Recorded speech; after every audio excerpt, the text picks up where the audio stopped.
গুরুতর অসুস্থ পার্থ চট্টোপাধ্যায় ভর্তি রয়েছেন এসএসকেএম হাসপাতালে। তাকে বেসরকারি হাসপাতালে নিয়ে গিয়ে চিকিৎসা করানোর নির্দেশ দিল নিম্ন আদালত। 22শে জানুয়ারি পার্থ চট্টোপাধ্যায়ের আইনজীবী নিম্ন আদালতে আবেদন করেন পার্থ চট্টোপাধ্যায় গুরুতর অসুস্থ, অক্সিজেন সাপোর্টে তাকে রাখা হয়েছে। বেসরকারি হাসপাতালে চিকিৎসার জন্য আবেদন করেন পার্থর আইনজীবী।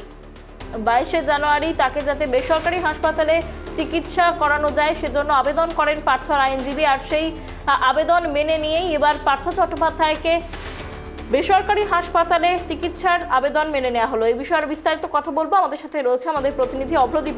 অভ্রদীপ, গুরুতর অসুস্থ পার্থ চট্টোপাধ্যায়, এই মুহূর্তে তার কি আপডেট রয়েছে, কি জানা যাচ্ছে? একদমই দেখো, গুরুতর অসুস্থ অবস্থায় এসএসকেএম হাসপাতালে ভর্তি রয়েছেন প্রাক্তন শিক্ষামন্ত্রী পার্থ চট্টোপাধ্যায়।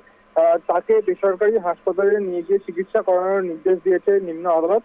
গত 22 তারিখে পার্থ চট্টোপাধ্যায়ের আইনজীবী নিম্ন আদালতে আবেদন করেন যে পার্থ চট্টোপাধ্যায় গুরুতর অসুস্থ, তিনি অক্সিজেন সাপোর্টে তাকে রাখা হয়েছে। বেসরকারি হাসপাতালে চিকিৎসার জন্য পার্থর আইনজীবী নিম্ন আদালতে আবেদন করে। আদালত এই আবেদনের ভিত্তিতে এসএসকেএম কর্তৃপক্ষের থেকে পার্থর শারীরিক পরিস্থিতি কেমন রয়েছে তা নিয়ে রিপোর্ট তলব করেছিল। আজ সেই রিপোর্ট জমা পড়েছে আদালতে। সেই রিপোর্টের ভিত্তিতেই পার্থ চট্টোপাধ্যায়কে মুকুন্দপুরের আগেন টেগর হাসপাতালে নিয়ে গিয়ে চিকিৎসা করানোর নির্দেশ দিয়েছে আদালত, এবং নিরাপত্তা ব্যবস্থা করতে হবে কলকাতা পুলিশকে, তেমনটাই কিন্তু আদালতের নির্দেশ। অনেক ধন্যবাদ অভ্রদীপ আমাদের সঙ্গে থাকার জন্য।